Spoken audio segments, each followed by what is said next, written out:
E a gente recebe com muita honra ex-deputado estadual e agora buscando uma vaga na Câmara Federal, deputado Valmir Comin. Comin, seja sempre bem-vindo ao Grupo Hiper, obrigado pela atenção conosco, bom dia. Bom dia, Rafa, bom dia a todos, né, os ouvintes e espectadores aí da Hiper. É um prazer e uma satisfação imensa, cara, poder participar desse teu programa, já na retinha final, né? Pois Como é. falava anteriormente, já diz que os últimos serão os primeiros, né? Principalmente se os primeiros tiverem educação que esperar, né? Está... Mas é uma satisfação grande, cara, poder falar com você e a todos que estão aí nos assistindo, Bom, participando. Cominha, a gente sabe do teu conhecimento, tu conhece muito o Estado, tiveste alguns mandatos aí à frente da Assembleia Legislativa. Como é que tu está enxergando a eleição desse ano, essa disputa desse ano? Tem algo de semelhante com as outras ou está muito diferente? Olha, eu creio que está um mix aí, né?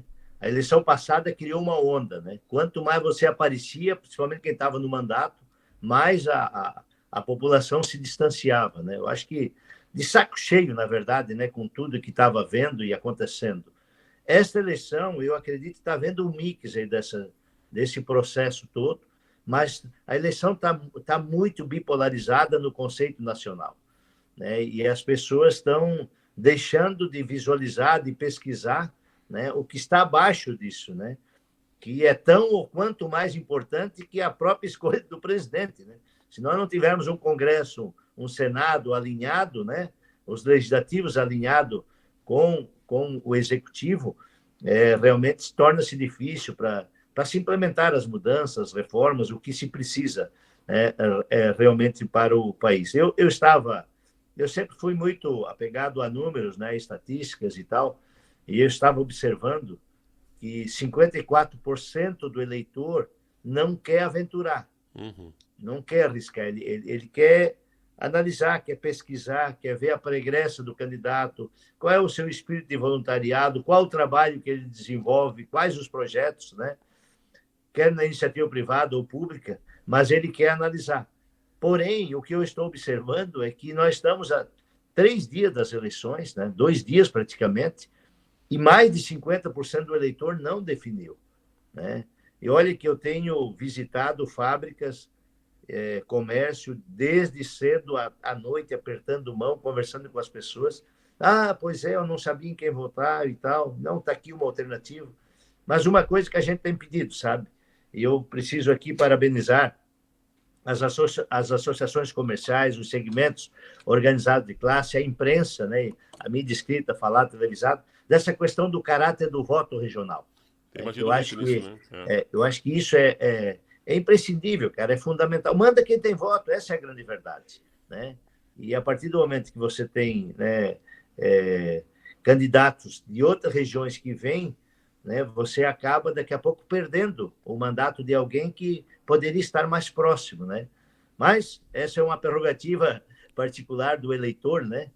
Ele deve ter a consciência de fazer a escolha certa, né? Eu vejo com muita expectativa, estou muito otimista, muito diferente da última eleição, né? Cara, eu fui secretário de Estado, eu percorri os 295 municípios. Foram ações dos 295 municípios, e quanto mais aparecia, mais distante o público ficava, entendeu?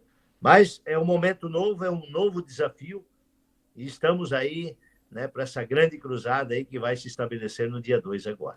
Deixa eu te perguntar o que está te motivando a retornar à disputa eleitoral, né? E aí buscando uma cadeira na Câmara Federal, né? O que te fez voltar? Qual é o teu mote, teu principal motivo aí, comigo?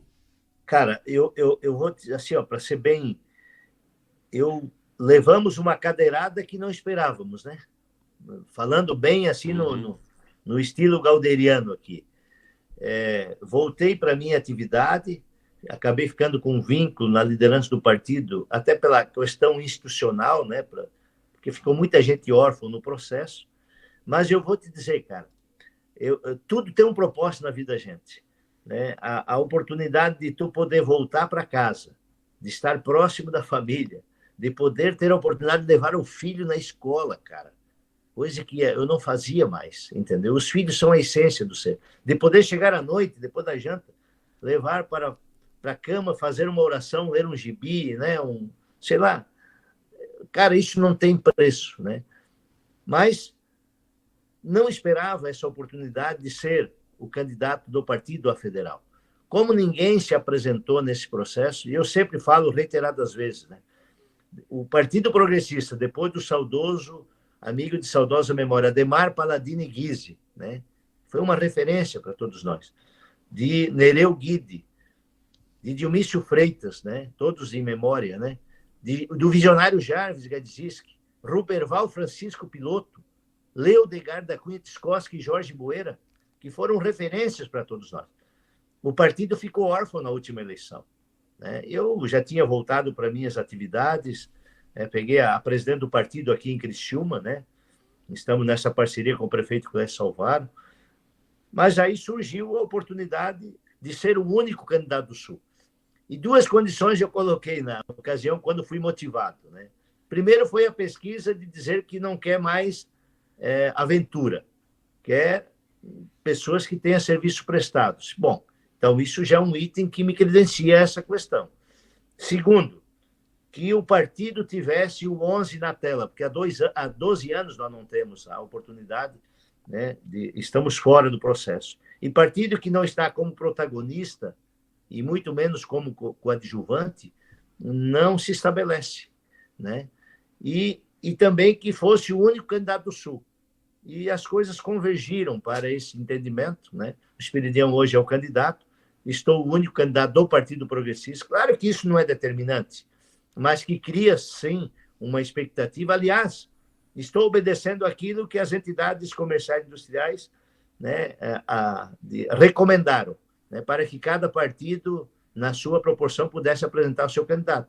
E o Progressista apresentou um candidato estadual e um federal e 4 estaduais, que é o Zé Milton, o Pepe Colasso, o Kaminsky e o Fernando Crozeta.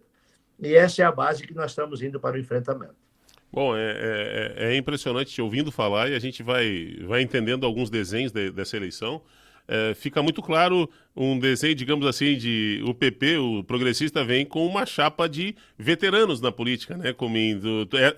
Se eu tiver equivocado, tu pode me corrigir, por favor, mas é a tua primeira disputa para a Câmara Federal, né? Sim, sempre... é o meu primeiro desafio, né? Eu participei na condição de deputado por 5 mandatos consecutivos, né? Isso me deu um aprendizado. A gente está sempre aprendendo, na verdade, né? E eu disse, bom, sendo um novo desafio, né? Porque a turma dizia, pô, Comim de novo. Eu estava lá 5 mandatos, 6º mandato como deputado estadual. Eu disse, pois é, tal. Mas agora surgiu essa oportunidade, né? Então, é uma nova experiência. Para mim, é uma renovação, né? Estou preparado, estou com muita vontade, entendeu?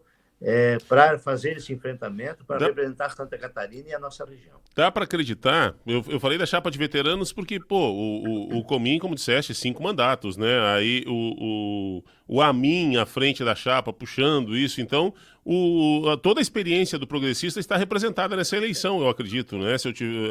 Vem uma força muito grande aí. Dá para acreditar na retomada do grande progressista, do grande PP de outros tempos, que foi diminuindo ao longo das últimas eleições? Dá para acreditar que o partido retome essa força, essa pujança? Eu quero dizer, reacender a militância, Comim? Com certeza. Aliás, o partido, tanto o Partido Progressista como o MDB e também o Partido dos Trabalhadores, são os partidos que têm capilaridade, que têm essência, na verdade, nos 295 municípios do estado de Santa Catarina.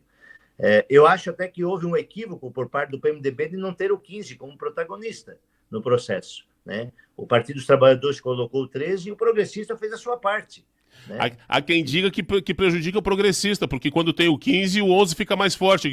Na disputa dos dois, o Edinho Bes comentou isso com a gente aqui. Não, a gente gosta quando estão os dois, porque um fortalece o outro. Eu não quero que o 11 ganhe, então eu voto no 15. Há quem diga que o progressista perdeu com a não vinda do MDB também, né? Eu lembro de uma história que o falecido Jarvis e o piloto, eles criavam uma briga, né?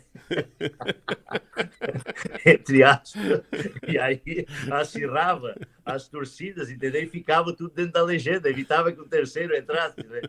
Mas eu vejo assim, nós estamos com uma chapa encabeçada pelo Esperidião, bem mesclada, né? Com veteranos, sim, mas com espírito renovado, com experiência, né? E também uma juventude que se estabelece aí também, né, nessa base, né, para se fazer esse mix. Eu acho que nós vamos ter várias alternativas que congregam, né, a experiência com a inovação, com esse pessoal mais jovem que vem também com espírito, né, de vontade para poder exercer o processo político. E eu sinceramente, cara, eu estou vendo, é uma eleição totalmente diferente, né? Mas tu sabes o que é uma energia, uma sinergia extremamente positiva, cara. Eu estava imaginando, né? Cara, nós destravamos o Estatuto e o Fundo Idoso, destravamos o REURB, a regularização fundiária. Fui autor do câncer de mama, da Delegacia do Desaparecido, da Delegacia de Combate ao Maus Tratos aos Animais, o ID Jovem, e tudo isso, fomos até nas reservas indígenas fazer a capacitação, através dos gestores da assistência social, aquelas pessoas que estão lá, e tudo isso não repercutiu naquela eleição. E parece-me que agora está havendo aí essa manifestação espontânea nesse processo. Por isso eu vejo com muita expectativa. Estou alicerçando a minha estrutura, né, em 3 vertentes para defender junto ao Congresso Nacional, que é a educação com período integral para as creches, permitindo com que os pais tenham flexibilidade, condições e segurança para poder trabalhar. O jovem, ao adentrar ao 2º grau, necessariamente tem que ser uma exigência do MEC, do Ministério da Educação, que ele tem que buscar uma qualificação profissional, dentro da sua aptidão, respeitando as vocações regionais. Porque, a partir daí, o jovem ele passa a criar asas e empreender o plano de voo que ele quiser fazer. E vai poder cursar a sua faculdade com sustentabilidade. Associado a isso, a pesquisa, o desenvolvimento e a inovação. Eu estava comentando um dado estatístico que nós temos. Hoje nós temos 30 mil TIs, empresas de TI no Estado. No Brasil, quer dizer. Das 30 mil, 20 mil estão em Santa Catarina. Mais especificamente na capital do Estado. Temos lá um portal com mais de 3.500 oportunidades de trabalho e não tem profissionais para a área, com salário de mais de R$12 mil por mês. Então, nós precisamos qualificar o nosso jovem. Terceira situação, a questão do idoso. Nós estamos hoje com 1.100.000 idosos no Estado. Daqui 7 anos, e passa rápido, nós vamos ter 3 milhões de idosos circulando pelas ruas. E eu falo para essa juventude que está aí que não precisa ser nem um expert, nem um bruxo, para entender que todos nós estamos envelhecendo. E que daqui a pouco nós vamos estar andando de bengalinha na rua.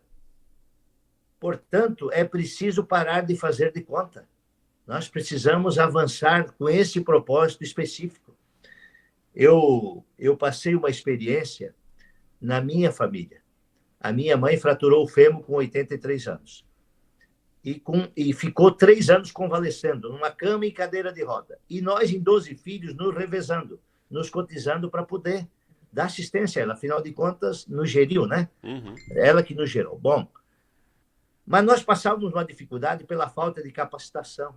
Olha, como é que eu, 6º filho, por exemplo, o Valmir, ia lá dar banho na mãe, cara? Nós não estávamos preparados para isso. Aí tínhamos que contratar o quê? Enfermeira, cuidadoras. Mas olha só, imagina 12 filhos. Imagina uma família com 5 elementos em casa, 2 idosos e um enfermo. A família precisa trabalhar, não tem condições de botar num asilo, muito menos numa casa de repouso. O que fazer? Então, é preciso urgentemente, maciçamente, tratar disso com muita responsabilidade e respeito. Afinal de contas, essas pessoas renunciaram a muito para promover esse desenvolvimento que nós estamos hoje. E eles precisam ser tratados com humanização. Por isso, criamos o Fundo do Idoso, que permite, na declaração do imposto de renda, 1% pessoa jurídica e 6% pessoa física, destinar os recursos, evitando que vá para Brasília, para aplicar aqui, em asilos, em casas de repousos, vocacionar os hospitais, como foi o caso aqui do Hospital São José. O maior centro de radioterapia da América do Sul em termos de tecnologia está implantado aqui há 60 dias. Um acelerador linear que mata só a célula ruim. E foi através do Fundo do Idoso. Isso pode ser utilizado para vocacionar os hospitais da região, da nossa região e de todo o estado de Santa Catarina. Então, acho que isso é fazer política com seriedade e com decência. Vamos pautar para restabelecer lá em Brasília uma condição de um indexador mínimo para o SUAS, para assistência social. A exemplo do que ocorre hoje com a educação e com a saúde. Eu penso que nós, até pela experiência que passamos pela assistência social, e às vezes eu falo para os tecnocratas e os burocratas que muitas vezes não tiram a bunda da cadeira para ir lá na grota ver o que está acontecendo, lá na periferia, lá no bairro Renascer, aqui em Criciúma, por exemplo, o que está acontecendo com as famílias em grau de vulnerabilidade extrema. De se ter um equipamento, um CRAS, um CREAS, com uma profissional qualificada lá na ponta, dando orientação, às vezes aquela criança que está ali com 7 anos, eu dizia ao governador e à equipe de governo, o que nós queremos para esse jovem? É muito simples nós virarmos as costas e nos omitirmos do processo. Agora, se nós agirmos, nós podemos, porque todas as pessoas são do bem. Essa criança que está ali pode ser um médico, um consultor, um advogado, um empresário de sucesso, mas se nós nos omitirmos, continuarmos a nos omitir, vai ser alguém que vai nos esperar com uma peixeira ali na esquina, com uma pedra de crack na mão ou com uma arma para tirar a tua vida. Então, é preciso traçar políticas públicas com veemência. Como eu disse, parar de fazer de conta. E essas são bandeiras que nós vamos estabelecer e pautar. Associado a isso, evidentemente, quando eu falo de qualificação, eu estou falando de setor produtivo. Porque não adianta você falar em direito se você não tem a fonte geradora. Então, o setor produtivo em toda a sua amplitude. O agronegócio hoje passa uma dificuldade, é a locomotiva do país, mas a falta de profissionais é uma coisa escrochante em todas as áreas que nós vivenciamos a economia do país. Então, alicerce da base da educação com qualificação profissional e o atendimento ao idoso com humanização, alicerçando tudo isso na essência do setor produtivo para criar sustentabilidade ao processo. Bom, mostraste uma linha de trabalho e tu sabe da dificuldade de se implementar isso num Congresso Nacional, mas tem que se batalhar, né, Cominha? A gente tem que ter a bandeira, aquilo que defender com vontade. O que eu queria te chamar para o debate é porque hoje nós, aqui na Hiper, né, estamos conversando na quinta-feira, aqui na Hiper nós batemos muito na questão da importância do voto no Legislativo, porque infelizmente a maioria das pessoas, isso historicamente, não é só nessa eleição, não dá muita importância para o voto no Legislativo. Cobra tudo como se só o presidente, o governador tivesse que resolver. E a importância de termos bons deputados que tenham as suas pautas, mas que, além disso, façam o trabalho da fiscalização, do apoio, do que é correto e não estejam lá só pedindo cargos ou emendas parlamentares, né, Comim? Bom, premissa básica. Quando o eleitor disse, eu não tenho informação. Não me venha me dizer que não tem acesso à informação. Porque hoje qualquer cidadão tem aí um iPhone, um smartphone, se não tem, puxa lá com o filho, com o neto, tem o Face, tem o Instagram, tem várias maneiras de tu poder visualizar a vida. Puxe, bote o CPF, tire a radiografia do animal, olhe a sua pregressa. Perfeito. É ficha limpa, que é um dever e uma obrigação.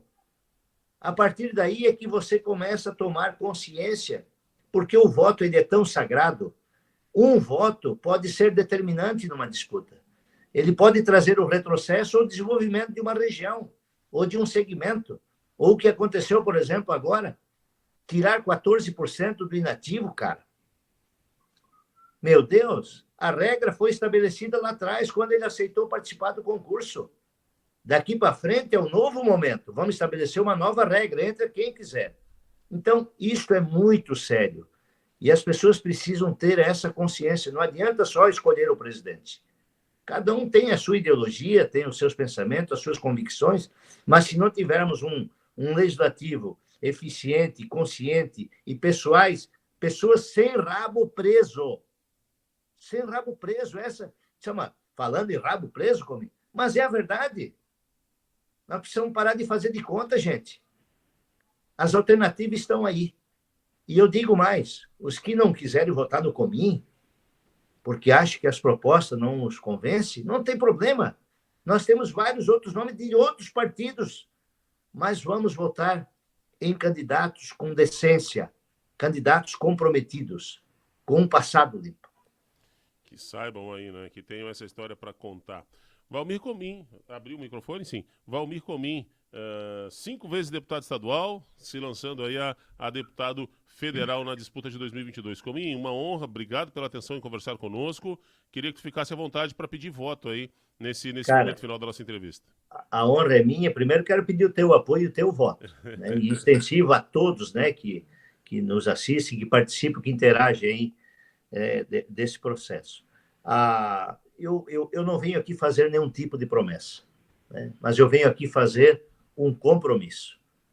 Quero ter um gabinete em Brasília com a linha de frente e com pessoas políticas, pessoas decentes que tenham capacidade de relacionamento. Eu digo políticas para levantar as demandas, mas nos bastidores uma equipe técnica de excelência para dar resolutividade às ações e às demandas que forem implementadas. Eu sempre pautei a minha vida ouvindo os segmentos organizados da sociedade e alicerçando a tese na equipe técnica, porque a partir dali é relacionamento, é encaminhamento político. Então, quero aqui firmar o meu compromisso de estando em Brasília, mas para isso preciso contar com o seu apoio e com o seu voto. Comim com o número 1166 para deputado federal. A mim, governador, Kennedy Nunes no Senado. E temos os nossos candidatos a deputados estaduais para que a gente possa fazer uma grande legenda. Pepe Colasso, Kaminski, José Milton e Fernando Crosetto. E aberto para que... Porque a legislação nos permite, né, vários cruzamentos, né, várias identidades de vários nomes. Mas quero ser o seu representante junto ao Congresso Nacional. 1166. E confirme. Aí, obrigado, Valmir Comim. Seja bem-vindo. É sempre uma honra conversar contigo. Obrigado pela alegria e disponibilidade com o Grupo Hiper aqui. Forte abraço, cara. Satisfação.